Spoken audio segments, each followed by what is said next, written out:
Okay, so we'll understand the concepts, some applications of PNC by solving a few questions. So, 10 boys and 7 girls need to be arranged in a straight line for a photograph. Find the number of ways of doing this if no two girls should be adjacent to each other. Okay, so now in these questions, guys, we need to understand where does the constraint lie. The constraint lies on the girls. They should not be adjacent to each other, right? So, what we do is we first place all the boys in a straight line, right? There are 10 boys. I am placing them in a straight line. And placing these 10 boys will generate exactly 11 gaps. I've shown them here in blue, right? Like, you can see the blue boxes, right? So placing these 10 boys will generate 11 boxes, right? Now you can place the girls in any of these boxes, right? So if you want to place 7 girls, okay, you can place one girl here. Okay, call it as G1, then G2. Then I'm randomly placing like girls, G3, then you can place G4 over here. Then you can place G5, then you can place G6 over here. And let's say you place G7 over here, right? All 7 girls you have placed. Okay, these two boxes are empty. Okay, and also this box is empty, right? These two, right? So that if these boxes are empty, boys B5, B6, and B7 will be together, and boys B9 and B8 also will be together, right? So boys can be together. That's not an issue, right? We have to ensure that girls are not together.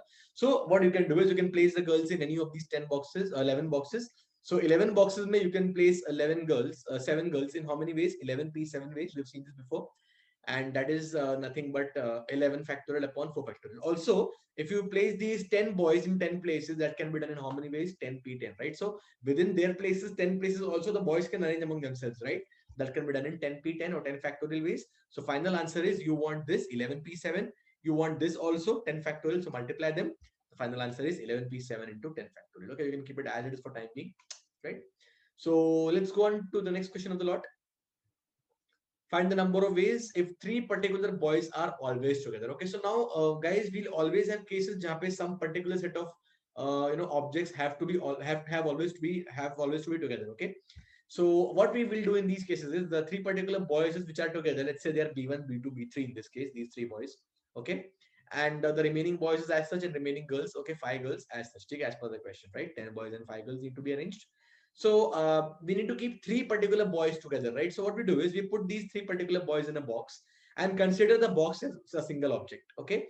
Now we have this one box as one object. We have the 7 objects as the 7 boys, and we have the 5 girls as the other 5 objects, right? So 5 plus 7 plus 1. In short, I have 13 objects. So 13 objects can be arranged among themselves in how many ways, guys? 13p13. That is 13 factorial ways. So abhi humne kya kiya? We put the boys in a box, and the box will ensure that the boys stay together, these three boys, right? But again, now you have to understand, guys, inside the box, there are three boys, right? The three boys also can arrange among themselves, right? In 3p3 or 3 factorial ways, right? So total number of ways kya ho jayega, guys? Okay, number of ways of arranging these 13 objects total, and number of ways of arranging these three objects in 3 factorial ways, right? So answer is 13 factorial into 3 factorial. That's it. Next question. All boys and all girls are respectively together. Okay. Again, put all the boys in one box, all the girls in the other box, right? So I have two boxes or two objects here, which can be arranged among themselves in 2p2 or 2 factorial ways, right? Okay. Also within the boxes, I mean, in the boys wala box, the boys can arrange in 10 factorial ways, right? And the girls can arrange in 5 factorial ways inside their own box, right? So number of ways of arranging them is 5 factorial. So total number of ways kitna hoga, guys? You want to arrange these two objects, 2 factorial ways, right? You want to arrange the boys, okay, 10 factorial ways, and you want to arrange the girl in 5 factorial ways, right? So multiply all these three values, you get 2 factorial, 10 factorial, 5 factorial. That's the answer. Let's go on further, guys, to the next part. There are 5 men and 4 women in a group. In how many ways can the 9 members be seated around a circular table such that no two women sit together? Again, so we discussed before, the constraint need to be identified. The constraint is on women, right? So we first place the men here. Okay, 5 men on a across circle can be placed in 5 factorial ways. No, 5 - 1 4 factorial ways, right? We have seen in the previous class number of ways of arranging n people across circle, n - 1 factorial. Okay, and number of ways of forming a necklace, n - 1 factorial divided by 2. Okay, यहाँ पे necklace नहीं है, number of people है. So 5 - 1 factorial is 4 factorial.